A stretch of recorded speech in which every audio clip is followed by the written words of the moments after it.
It was supposed to be a light-hearted moment at the local gym. A black belt named Ryan Kessler, brimming with confidence, challenged Jamal Wright, the quiet black janitor, to a fun sparring match in front of a small crowd.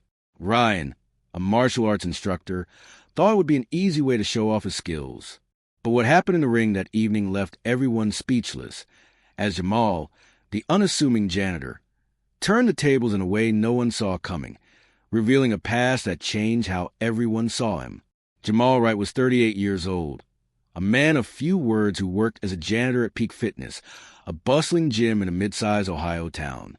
He showed up every evening at 6 p.m., pushing his car cleaning supplies, mopping the locker rooms, wiping down equipment, and emptying trash cans. Most gym members barely notice him, except for the occasional nod or quick thanks. When he cleaned up a spilled water bottle, Jamal didn't mind. He did his job well, kept to himself, and went home to his small apartment where he lived alone with his books and a modest collection of old vinyl records.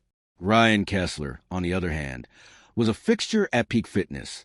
At 29, he was a second-degree black belt in Taekwondo, a part-time instructor at the gym's martial arts classes, and a man who loved the spotlight. He was tall, lean, and charismatic, with a knack for drawing a crowd. His classes were popular, especially among younger members who admired his flashy kicks and confident demeanor. Ryan wasn't arrogant, but he carried himself with the certainty of someone who knew he was good, and wanted others to know it too. The incident began on a Thursday evening in late June. The gym was quieter than usual, with only a handful of members lifting weights or running on treadmills. Ryan had just finished teaching his 7 p.m. Taekwondo class, and a few of his students lingered, chatting and stretching. Jamal was making his rounds, sweeping the mats in the martial arts area, his movement steady and practiced. Ryan, still energized from the class, noticed Jamal and got an idea. "Hey, Jamal," Ryan called, his voice carrying across the gym. "You ever try sparring? Bet you'd be pretty good with all that mopping you do. Gotta have strong arms, right?" A few of Ryan's students chuckled, and Jamal looked up, his expression neutral. "Not really my thing," he said, his voice low but clear. "I just clean the place." Ryan grinned undeterred. "Come on, man, let's have some fun. Just a friendly spar, no big deal. I'll go easy on you." He turned to his students, winking. "What do you guys think? Want to see me show Jamal a few moves?" The students cheered, egging him on. A small crowd began to form. 6 or 7 people, including a couple of weightlifters who'd wandered over from the other side of the gym. Jamal set his broom against the wall, his shoulders tensing slightly. "I'm good, Ryan," he said. "Got work to do." But Ryan wasn't letting it go. He stepped onto the mat, bouncing lightly on his toes, his black belt tied neatly around his waist. "Come on, just one round. 3 minutes. No one's gonna hit hard. It'll be fun." Jamal glanced at the crowd, then back at Ryan. He didn't want to be here, didn't want the attention, but the gym was his workplace, and he knew how it looked to back down in front of a group. "All right," he said finally, wiping his hands on his navy work pants. "1 round." The crowd clapped, and Ryan's grin widened. "That's the spirit. All right, let's set some ground rules. Light contact only, no face shots, standard Taekwondo rules. You know how to throw a punch, Jamal?" Jamal nodded, his face unreadable. "I know enough." One of Ryan's students, a teenager named Ethan, volunteered to act as referee. He set a timer on his phone for 3 minutes and called for the two to face off. Ryan slipped into a fighting stance, knees bent, hands up, his movements fluid and practiced. Jamal stood more casually, his hands raised but his posture relaxed, almost indifferent. To the onlookers, it looked like a mismatch. Ryan, the trained martial artist, against Jamal, the janitor who'd probably never stepped into a ring. "Ready?" Ethan called. "Go!" Ryan moved first, circling Jamal with quick, light steps. He threw a playful jab, testing the waters, expecting Jamal to flinch or stumble. But Jamal didn't. He sidestepped smoothly, his movements economical, his eyes locked on Ryan. The crowd murmured, surprised by the janitor's calm. Ryan laughed, trying to keep things light. "Not bad, not bad. Let's see what else you got." He launched a front kick, aiming for Jamal's chest, keeping it soft but fast. Jamal shifted his weight, deflecting the kick with his forearm, his motion so quick it barely registered. Ryan blinked, caught off guard, but recovered with a spin kick, one of his signature moves. This time, Jamal didn't just block. He stepped inside the kick's arc, grabbing Ryan's leg under his arm and twisting, throwing Ryan off balance. Ryan stumbled but caught himself, his grin faltering. The crowd gasped, then cheered, thinking it was a fluke. "Whoa, Janitor's got moves," someone shouted. Ryan straightened, his ego stung, but his confidence intact. "All right, Jamal, you're full of surprises. Let's turn it up a notch." He advanced with a flurry of punches, his fists snapping out in a controlled but rapid combination. Jamal didn't retreat. He parried each strike with precision, his hands moving in tight, efficient arcs. Then, in a blur, he countered with a single, sharp jab to Ryan's chest, not hard but perfectly placed. Ryan staggered back, more from shock than pain.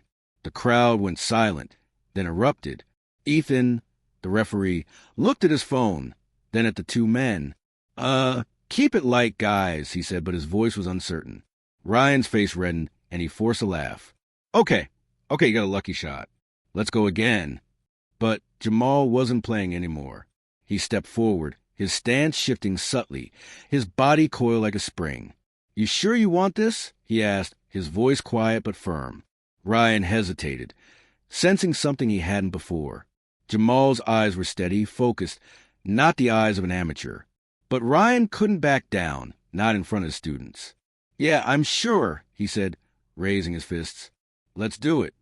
The next minute was a revelation. Ryan threw a high roundhouse kick, aiming to reassert control. Jamal ducked under it, moving with a speed that seemed impossible for a man his age, and countered with a low sweep that knocked Ryan's supporting leg out from under him. Ryan hit the mat hard, the air rushing out of him. The crowd gasped again, and Ethan's timer beeped, signaling the end of the round. But Jamal wasn't done. He offered Ryan a hand, pulling him to his feet with surprising strength. "You good?" Jamal asked, his tone neutral, but his eyes sharp. Ryan nodded, brushing off his GI, his face a mix of embarrassment and disbelief. "Where the hell did you learn a move like that?" he asked, half laughing, half serious. Jamal didn't answer right away. He stepped back, rolling his shoulders, then looked at the crowd. "You all wanted a show," he said, his voice carrying a quiet authority. "You got one. Can I get back to work now?" The gym was silent for a moment. Then Ethan spoke up. "Man, Jamal, you got to tell us, what was that? You some kind of secret ninja?" The crowd laughed, but their curiosity was real. Jamal sighed, clearly reluctant, but the weight of their stares pulled a story out of him. "I'm not a ninja," he said. "I grew up in Chicago, South Side. Learned to fight because I had to. Got into martial arts when I was a kid. Started with boxing, then karate, then some Brazilian jiu-jitsu. Competed for a while, won a few tournaments. Got my black belt in Shotokan when I was 22. The crowd murmured, stunned. Ryan's jaw dropped. "You're a black belt? Why didn't you say anything?" Jamal shrugged. "Didn't see the point. I'm not here to fight. I'm here to clean." "But you could have been teaching classes," Ryan said, his voice a mix of awe and frustration. "Man, you just wiped the floor with me." Jamal's lips twitched, almost a smile. "You wanted a spar. I gave you one." The crowd laughed again, but this time it was respectful, almost reverent. Word of the spar spread through the gym like wildfire. By the next day, members were stopping Jamal to ask about his past, to shake his hand, to apologize for underestimating him. Some even asked if he considered teaching a class. Jamal brushed it off. He wasn't interested in the spotlight. He liked his routine, his quiet evenings, his record spinning softly in his apartment. But the gym's owner, Maria Delgado, had other ideas. She'd heard about the spar and tracked Jamal down the next evening as he was mopping the locker room. "Jamal," she said, leaning against the doorframe, "why didn't you tell me you were a black belt?" Jamal kept mopping, not looking up. "Didn't think it mattered, ma'am. I'm here to do my job." "It matters," Maria said. You've got skills most of my instructors would kill for. I want you to teach a class. Just one to start, see how it goes.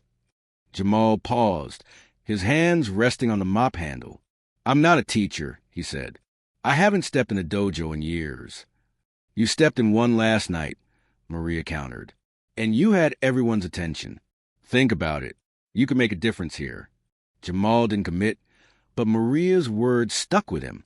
Over the next few days, he noticed the way gym members looked at him. Not as the invisible janitor, but as someone with a story, someone with skill. Kids from Ryan's class started asking him for tips, and even Ryan himself approached him, apologetic but curious. Man, I'm sorry for putting you on the spot like that, Ryan said one evening, catching Jamal by the water.